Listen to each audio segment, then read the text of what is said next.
आदरणीय सभापति जी, लोकतंत्र में कौन शासन में आएगा, कौन नहीं आएगा, कौन कब आएगा, ये क्रम चलता रहता है। वो बहुत स्वाभाविक भी है और वो लोकतंत्र की स्वाभाविक उसकी प्रकृति और प्रवृत्ति भी है। लेकिन जब भी विषय देश के लिए सामने आए, हम सब ने मिलकर के राजनीति से ऊपर उठ करके देश के हितों को सर्वोपरि रखते हुए कार्य करने का प्रयास किया है। आदरणीय सभापति जी, राज्यसभा एक प्रकार से राज्यों का भी प्रतिनिधित्व करती है। एक प्रकार से कोऑपरेटिव फेडरलिज्म, और अब हम जब कॉम्पिटिटिव कोऑपरेटिव फेडरलिज्म पर बल दे रहे हैं, तब हम देख रहे हैं कि अत्यंत सहयोग के साथ अनेक ऐसे मसले रहे हैं, देश आगे बढ़ा है। कोविड का संकट बहुत बड़ा था, दुनिया ने भी परेशानी झेली, हम लोगों ने भी झेली है। लेकिन हमारे फेडरलिज्म की ताकत थी कि केंद्र और राज्यों ने मिलकर के जिससे जो बन पड़ता है बन कर करके देश की बहुत बड़े संकट से मुक्ति दिलाने का प्रयास किया। और ये हमारे कोऑपरेटिव फेडरलिज्म की ताकत को बल देता है, हमारे फेडरल स्ट्रक्चर को की एक ताकत, उसने अनेक संकटों का सामना किया है। और हमने सिर्फ संकटों के समय नहीं, उत्सव के समय भी दुनिया के सामने भारत की उस ताकत को पेश किया है जिससे दुनिया प्रभावित हुई है। भारत की विविधता, भारत के इतने राजनीतिक दल, भारत में इतने मीडिया हाउसेस, भारत के इतना रहन सहन, बोलियां, ये सारी चीजें G20 समिट में, राज्यों में जो समिट हुई, क्योंकि दिल्ली में तो बहुत देर से आए, लेकिन उसके पहले देश के 60 शहरों में 220 से ज्यादा समिट होना, और हर राज्य ने बढ़ चढ़ करके बड़े उत्साह के साथ विश्व को प्रभावित करें, इस प्रकार से मेहमान नवाजी भी की। और जो डेलिब्रेशंस हुए उसने तो दुनिया को दिशा देने का सामर्थ्य दिखाया है। और ये हमारे फेडरलिज्म की ताकत है, और उसी फेडरलिज्म के कारण और उसी कोऑपरेटिव फेडरलिज्म के कारण आज हम यहाँ प्रगति कर रहे हैं। आदरणीय सभापति जी, इस नए सदन में भी, नई हमारी इस पार्लियामेंट बिल्डिंग में भी उस फेडरलिज्म का एक अंश जरूर नजर आता है, क्योंकि जब बनता था तब राज्यों से प्रार्थना की गई थी कि कई बातें ऐसी हैं जिसमें हमें राज्यों की कोई न कोई याद यहाँ चाहिए, लगना चाहिए कि ये भारत के सभी राज्यों का प्रतिनिधित्व यहाँ है। और यहाँ कई प्रकार की ऐसी कलाकृतियाँ, कई चित्र, वो जो पूरे हमारी दीवारों की शोभा बढ़ा रहे हैं, वो राज्यों ने पसंद करके अपने यहाँ राज्य की श्रेष्ठ चीज भेजी है। यानी एक प्रकार से यहाँ के वातावरण में भी राज्य भी है, राज्यों का की विविधता भी है, और फेडरलिज्म की सुगंध भी।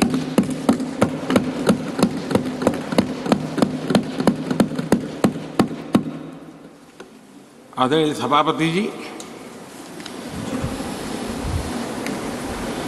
टेक्नोलॉजी ने जीवन को बहुत तेजी से प्रभावित किया है। पहले जो टेक्नोलॉजी में बदलाव आते में 50 साल लग जाते थे, वो आजकल कुछ हफ्तों में आ जाते हैं। आधुनिकता अनिवार्यता बन गई है, और आधुनिकता को मैच करने के लिए हमने अपने आप को भी निरंतर डायनेमिक रूप से आगे बढ़ाना ही पड़ेगा, तब जाकर के उस आधुनिकता के साथ हम कदम से कदम मिलाकर के आगे बढ़ सकते हैं। आदरणीय सभापति जी, पुराने भवन में हमने, जिसको अभी आपने संविधान सदन के रूप में कहा, हमने वहाँ कभी आज़ादी का अमृत महोत्सव बड़े आन बान शान के साथ मनाया। 75 साल का हमारी यात्रा की तरफ हमने देखा भी और नई दिशा, नया संकल्प करने का प्रयास भी शुरू किया है। लेकिन मुझे पूरा विश्वास है कि नए संसद भवन में आज़ादी की जब हम शताब्दी मनाएंगे, वो स्वर्ण शताब्दी विकसित भारत की होगी, डेवलप्ड इंडिया की होगी, मुझे पूरा विश्वास है। पुराने भवन में हम 5वीं अर्थव्यवस्था तक पहुंचे थे। मुझे विश्वास है कि नई संसद भवन में हम दुनिया की टॉप 3 इकोनॉमी में स्थान प्राप्त करेंगे। पुराने संसद भवन में गरीब कल्याण के अनेक इनिशिएटिव हुए, अनेक काम हुए। नए संसद भवन में हम अब 100% सैचुरेशन जिसका हक है उसको पूरा मिले। आदरणीय सभापति जी, इस नए सदन की दीवारों के साथ साथ हमें भी अब टेक्नोलॉजी के साथ अपने आप को एडजस्ट करना पड़ेगा, क्योंकि अब सारी चीजें हमारे सामने आईपैड पर हैं। मैं तो प्रार्थना करूंगा कि बहुत से माननीय सदस्यों को अगर कल कुछ समय निकाल करके उनकी अगर परिचित करा दिया जाए टेक्नोलॉजी से, तो उनकी सुविधा रहेगी। वहाँ बैठेंगे, अपनी स्क्रीन भी देखेंगे, ये स्क्रीन भी देखेंगे, और टेक्नोलॉजी वाले अगर, तो हो सकता है कि उनको कठिनाई ना आए। तो आज मैं अभी लोकसभा में था तो कई साथियों को इन चीज़ों को ऑपरेट करने में दिक्कत हो रही थी। तो ये हम सबका दायित्व है कि हम उसमें सबकी मदद करें। तो कल कुछ समय निकाल करके अगर ये हो सकता है तो अच्छा होगा। आदरणीय सभापति जी, इस डिजिटल का युग है। हमने इस सदन से भी उस चीजों से आदतन हमारा हिस्सा बनाना ही होगा।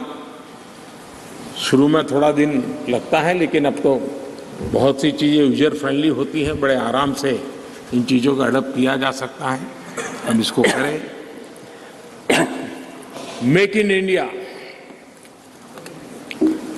एक प्रकार से ग्लोबली गेम चेंजर के रूप में हमने इसका भरपूर फायदा उठाना है। और मैंने कहा, वैसे नई सोच, नया उत्साह, नया उमंग, नई ऊर्जा के साथ हम आगे बढ़कर के कर सकते हैं। आदरणीय सभापति जी, आज नया संसद भवन देश के लिए एक महत्वपूर्ण ऐतिहासिक फैसले का साक्षी बन रहा है। अभी पार्लियामेंट लोकसभा में एक बिल प्रस्तुत किया गया है, वहाँ पर चर्चा होने के बाद यहाँ भी आएगा। नारी शक्ति के सशक्तिकरण की दिशा में जो पिछले अनेक वर्षों से महत्वपूर्ण कदम उठाए गए हैं, उसमें एक अत्यंत महत्वपूर्ण कदम आज हम सब मिलकर के उठाने जा रहे हैं। सरकार का प्रयास रहा ईज ऑफ लिविंग का, क्वालिटी ऑफ लाइफ का। और जब ease of living, quality of life की बात करते हैं तो उसकी पहली हकदार हमारी बहनें होती हैं, हमारी नारी होती है, क्योंकि उसी को सब चीजें झेलनी पड़ती। और इसलिए हमारी प्रयास रहा है और राष्ट्र निर्माण की उनकी भूमिका बढ़े, ये भी हमारी उतनी ही जिम्मेवारी है। अनेक नए नए सेक्टर्स हैं जिसमें महिलाओं की शक्ति, महिलाओं की भागीदारी निरंतर सुनिश्चित की जा रही है। माइनिंग में बहनें काम कर सके, निर्णय हमारे ही सांसदों की मदद से हुआ। हमने सैनिक स्कूलों को बेटियों के लिए दरवाजे खोल दिए, क्योंकि बेटियों में जो सामर्थ्य है, उस सामर्थ्य को अब अवसर मिलना चाहिए। उनके लिए मन में इफ्स एंड बट्स का युग खत्म हो चुका है। हम जितना सामर्थ्य हम जितनी सुविधा देंगी उतनी सामर्थ्य हमारी मातृशक्ति, हमारी बेटियां, हमारी बहनें दिखाएंगी। बेटी बचाओ बेटी पढ़ाओ का अभियान वो कोई सरकारी कार्यक्रम नहीं है, समाज ने इसे अपना बनाया है और बेटियों का मान सम्मान की दिशा में समाज में एक भाव पैदा हुआ है। मुद्रा योजना हो, जनधन योजना हो, महिलाओं ने बढ़ चढ़ करके इसका लाभ उठाया है। फाइनेंशियल इंक्लूजन के अंदर आज भारत में महिलाओं का सक्रिय योगदान नजर आ रहा है। ये अपने आप में मैं समझता हूं उनके परिवार के जीवन में भी उनके सामर्थ्य को प्रकट करता है, जो सामर्थ्य अब राष्ट्र जीवन में भी प्रकट होने का वक्त आ चुका है। हमारी कोशिश रही है कि हमारे माताओं बहनों के स्वास्थ्य को ध्यान में रखते हुए उज्ज्वला योजना, हमें मालूम है गैस सिलेंडर के लिए पहले एमपी के घर के चक्कर काटने पड़ते थे, गरीब परिवारों तक उसको पहुंचाना, मैं जानता हूँ बहुत बड़ा आर्थिक बोझ है, लेकिन महिलाओं के जीवन को ध्यान में रखते हुए उस काम को किया। महिलाओं के सम्मान के लिए ट्रिपल तलाक लंबे अरसे से राजनीतिक दृष्टि से राजनीतिक लाभालाभ का शिकार हो चुका था, इतना बड़ा मानवीय निर्णय, लेकिन हम सभी माननीय सांसदों की मदद से उसको कर पाया। नारी सुरक्षा के लिए कड़े कानून बनाने का काम भी हम सब कर पाए हैं। विमेन लेड डेवलपमेंट G20 की सबसे बड़ी चर्चा का विषय रहा और दुनिया के कई देश हैं जिनके लिए विमेन लेड डेवलपमेंट विषय थोड़ा सा नया सा अनुभव होता था और जब उनकी चर्चा में सुर आते थे कुछ अलग सी सुर सुनने को मिलते थे, लेकिन G20 के डिक्लेरेशन में सबने मिलकर के विमेन लेड डेवलपमेंट के विषय को अब भारत से दुनिया की तरफ पहुंचा है, ये हम सब के लिए गर्व है। आदरणीय सभापति जी, इसी बैकग्राउंड में लंबे अरसे से विधानसभा और लोकसभा में सीधे चुनाव में बहनों की भागीदारी सुनिश्चित करने का विषय है और ये बहुत समय से आरक्षण की चर्चा चली थी।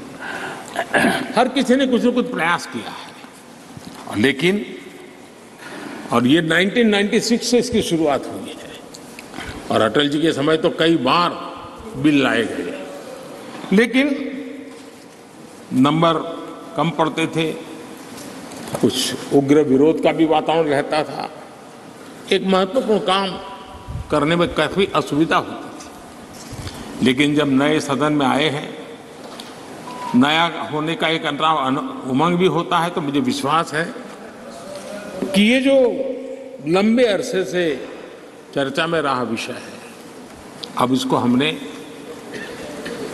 कानून बना करके हमारे देश की विकास यात्रा में नारी शक्ति की भागीदारी सुनिश्चित करने का समय है।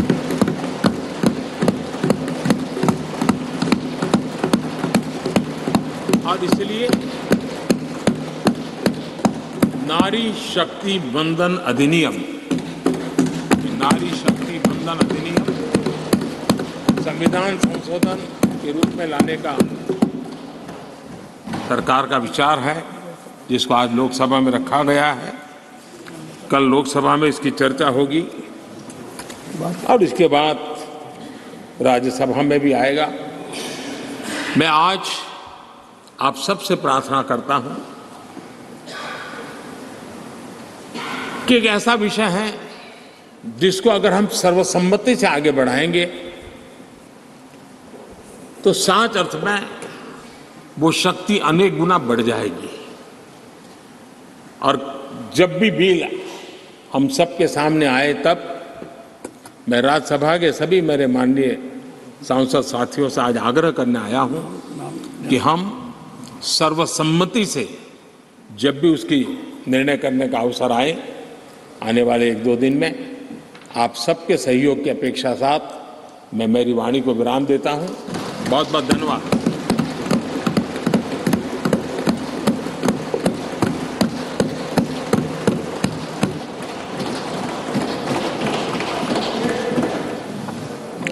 माननीय सदस्यों, मैं माननीय विपक्ष के नेता श्री मल्लिकार्जुन खड़गे जी को सदन को संबोधित करने के लिए आमंत्रित करता हूं।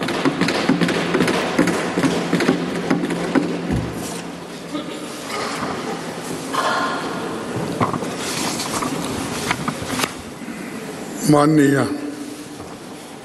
अध्यक्ष महोदय,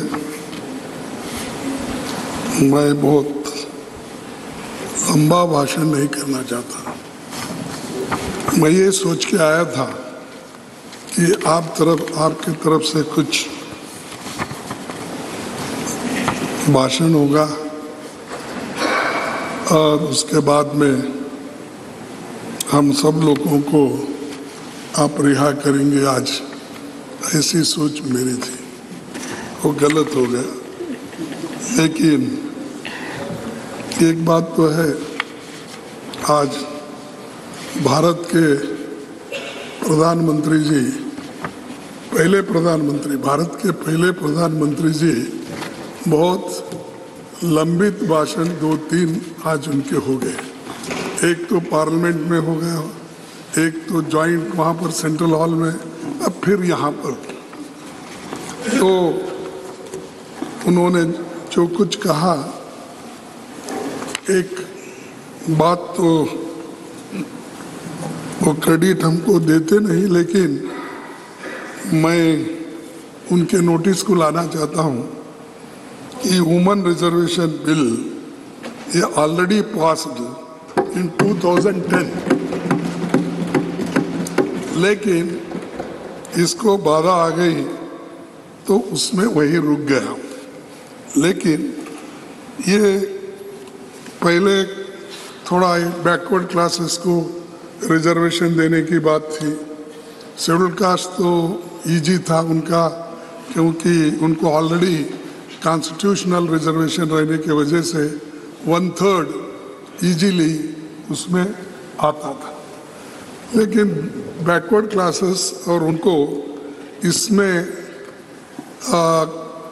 जरा थोड़ी सी आगे पीछे होने का संभव इसलिए है कि अनलेस कॉन्स्टिट्यूशनल अमेंडमेंट 1/3 बैकवर्ड को देने का अगर नहीं होता तो नेचुरली वहाँ के महिलाओं को नहीं मिलता। और अगर आप नहीं करेंगे तो सिर्फ उन बैकवर्ड क्लासेस को अन्याय होगा। क्यों अन्याय होगा कि चुन के लोग ऐसा करते हैं हमेशा लेडीज के लिए, यानी बैकवर्ड क्लास के लेडीज में, शेड्यूल कास्ट लेडीज में उतने पढ़े लिखे नहीं हैं और उनकी लिटरेसी ये भी साक्षरता भी कम है। वो कम रहने के वजह से और सभी पॉलिटिकल पार्टियों का, मैं एक पार्टी बोल के नहीं बोलता, सभी पॉलिटिकल पार्टी की एक आदत है कि महिला बोले तो कमज़ोर महिला को दे देते हैं, जो सक्षम है, जो लड़ सकती है। अरे सुनो, तुमको अरे आप टिकट 1/3 टिकट देते वक्त बैठिए, यहाँ 1/3 की बात चल रही है।